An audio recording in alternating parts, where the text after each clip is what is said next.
Let's start with the story. Have you ever found a new manga, fell in love with it in the first chapter, discovered it was based on a light novel, bought both currently translated volumes over on Bookwalker, spent the weekend reading them, and then wanted to make a quick video on it just so you could have people to talk to about it? Well, that's what happened to me last week. Welcome once again to Musings by Danon. If you're new here, my name is Danon. I've been watching anime since 1985 and I'm currently reading over 500 manga or light novel series. As someone who has read a lot of manga and seen a lot of anime, as well as studied genre and story structure, I feel I have a pretty good grasp on which manga are worth your time, depending on your tastes. Which brings us to the subject of today's video, Alya sometimes hides her feelings in Russian.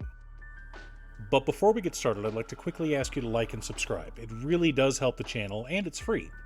With that out of the way, let's get into the video.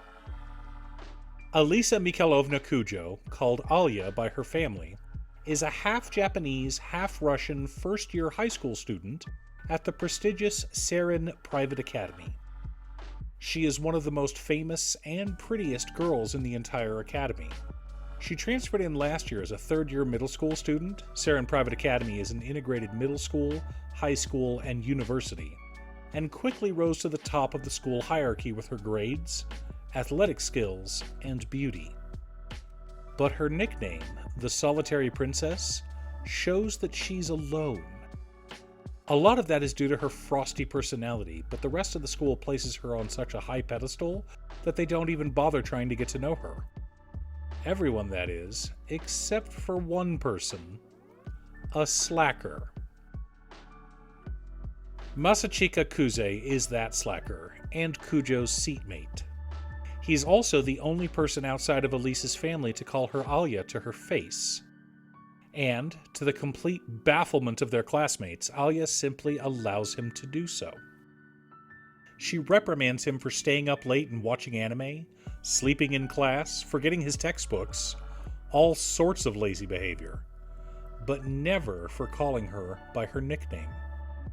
Now, Alya is a tsundere, but not in the way you would expect.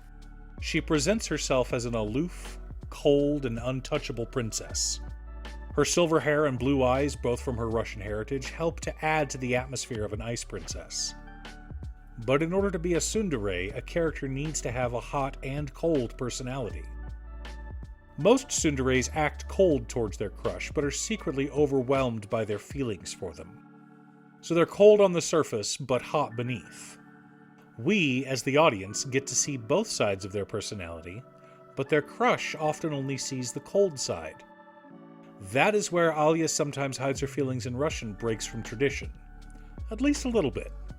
While maintaining a cold surface, Alya will sometimes mumble to herself her true feelings. But only in Russian. After all, no one in class understands Russian, right? This behavior is endearing. It allows Alya to speak her mind and gives her an outlet for her feelings, helping her maintain her cool exterior. It's not good to bottle up your emotions, after all.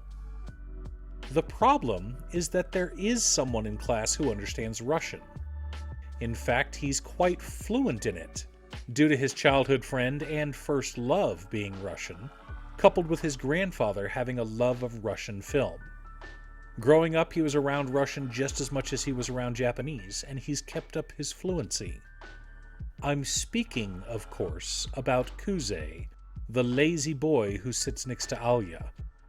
And now he has to adopt some of Alya's coolness.